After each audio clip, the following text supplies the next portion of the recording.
একদম সম্মানিত মা বোনেরা, উপস্থিত আছেন সভাপতি, অন্যান্য নেতৃবৃন্দ, আসসালামু আলাইকুম ওয়া রাহমাতুল্লাহ। আমাদের তরুণ প্রজন্মের আইকন সভাপতি সাহেব একটা কথা বলেছেন, তারুণ্য যদি সজাগ হয় মাদক সেবন আর নয়। আমরা তারুণ্যের দিকেই তাকিয়ে আছি। তারুণ্য যদি একত্রিত হয়, তরুণরা যদি সিদ্ধান্ত গ্রহণ করে যে আমরা রায়ের বাসারিয়া গ্রামে মাদক সেবন করতে দেব না, করব না, জিরো টলারেন্সে থাকবো, এই সিদ্ধান্ত যদি তরুণরা গ্রহণ করে, তাহলে আমার মনে হয় না যে এখানে যারা মাদক সেবন করছে, যারা মাদক বিক্রি করছে, এটা কখনোই সম্ভব হবে।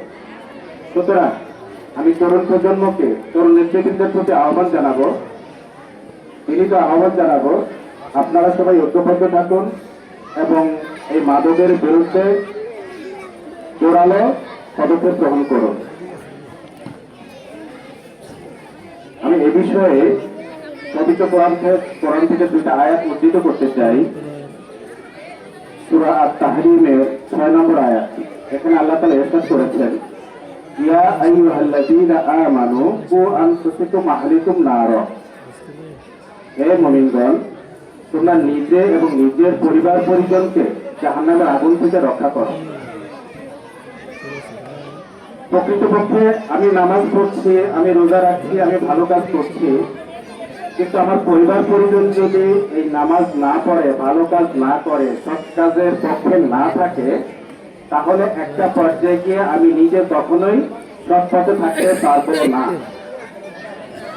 আমার পরিবার যদি আমার পক্ষে না থাকে, আমার সন্তান যদি আমার পক্ষে না থাকে, আমার পরিবারের লোকজন যদি সৎ পথে না থাকে, তাহলে আমি এককভাবে কখনোই ভালো থাকতে পারবো না। সুতরাং আল্লাহ রাব্বুল আলামিন এখানে নিজে এবং পরিবার পরিজনকে সকলকে নিয়ে ভালো থাকতে বলেছেন, জাহান্নামের আগুন থেকে বাঁচতে বলেছেন। এই আয়াতের প্রেক্ষাপটে আমাদের করণীয় কি এখন? প্রথম কথা হচ্ছে, আমি নিজে মাদক সেবন করব না। আমার পরিবারে যদি কেউ মাদক সেবনের সাথে অন্তর্ভুক্ত থাকে, সংশ্লিষ্ট থাকে, তাকে এখান থেকে ফিরিয়ে নিয়ে আসতে হবে। এমনি হয়, করতেই হবে। যদি না হয়, তাহলে আমি থেকে আমার পরিবার, পরিবার থেকে সমাজ, সমাজ থেকে রাষ্ট্র, সবকিছুই মানে চরম সৃষ্টি হয়ে যাবে। মাদকের কারণে কিন্তু আপনার সন্ত্রাস, যে সকল সামাজিক অপরাধগুলো রয়েছে, তা কিন্তু এই মাদক দ্রব্যের প্রচার এবং প্রসারের কারণে